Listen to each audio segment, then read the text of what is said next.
Hey guys, welcome back to another Snobby beer review. I am Max Bang, and I have a super special guest, Robert Schmit. Thank you.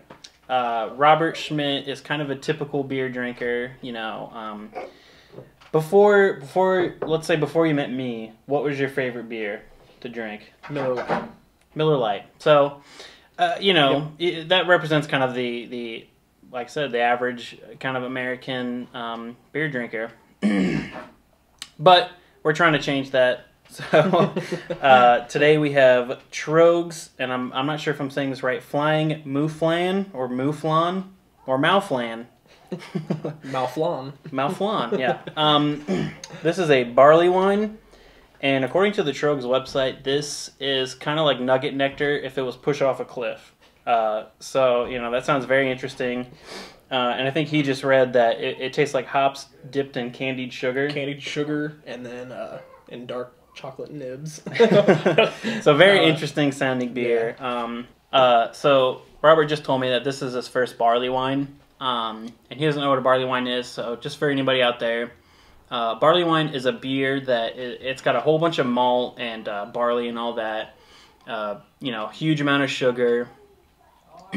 That after it ferments out, it's up there with wine as far as the alcohol content and kind of body.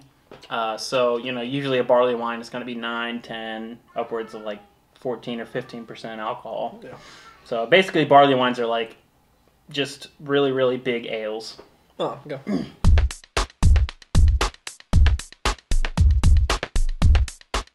Let me hold it up here. It's very dark red. Kind of a burgundy type of, color. The head, about one finger, and it's about kind of like a light brown khaki color.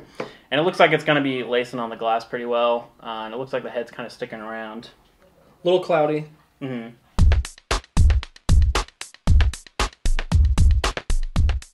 There's definitely a lot of hops. It's kind of a dark sugar caramely type of aroma. It smells so good. It smells very fresh. There's some dark fruit in there, but I still smell the chocolate too. I can still you can kind of smell the chocolate a little bit in the... Yeah. Actually, I do smell the chocolate too.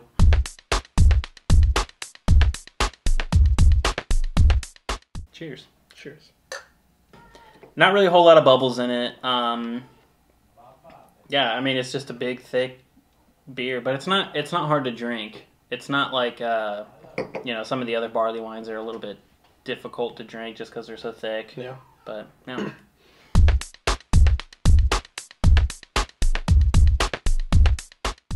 Wow. It's very good. That's a lot more chocolatey than I expected. Like there's kind of a lot of chocolate in that. That's what I said. I knew I could smell it. There's a good amount of chocolate in it. Mm-hmm. Lots of maltiness. Lots of sweetness. So you get that cane sugar flavor. Get a little bit of that dark fruit flavor. I was gonna say not so. I don't taste much more of the. I taste more of the chocolatey than I do the fruity. Really? Part of it, yeah. I mean, yeah, there's like we said, there's a lot of chocolate in this. A lot of chocolate taste. I think there's a little bit of the fruit hidden. At least not as much as what I thought by the smell. Yeah, but it smells a lot more fruity. It smells a lot fruitier than what it tastes. Yeah. Kind of tastes like a wine. Kind of winey. It does have a winey. I mean, right. Well, whiny? It's got well, it cries a lot. It's kind of whiny. Yeah, it does have a little bit of that wine. It's got a boozy taste. Yeah, that's what I'm getting at. You can taste the alcohol. I mean, it is 9%. Yeah, 9.3%. 9.3. So it is pretty. It's got that heat from the alcohol.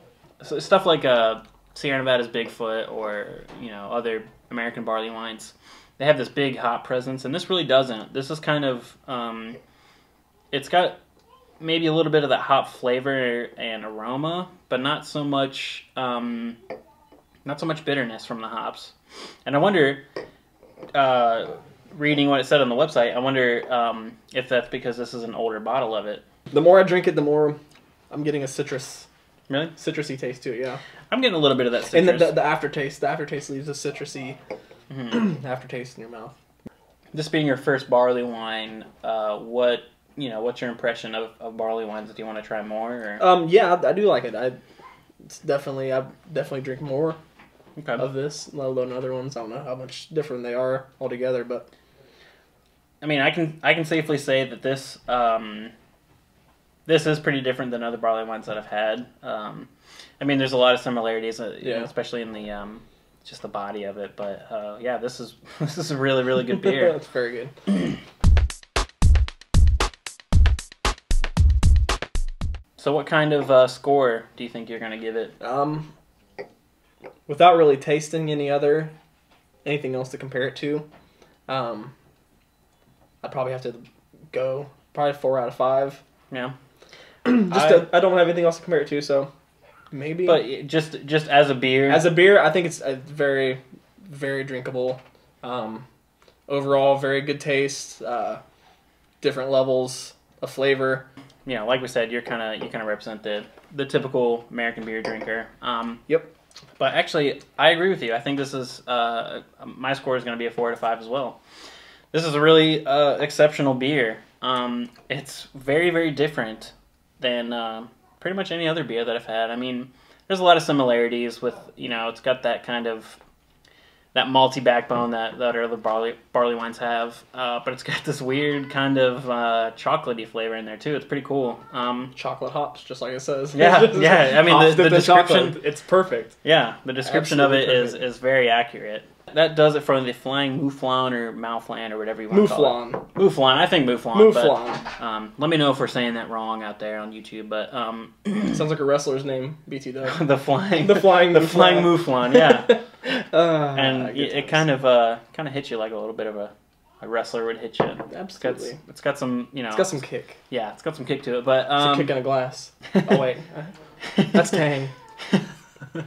All right, well, that wraps it up for this one. Let me know what you think. You know what to do. Grab a beer, leave me a comment. I will see you next time. Or we will see you next time. Bye.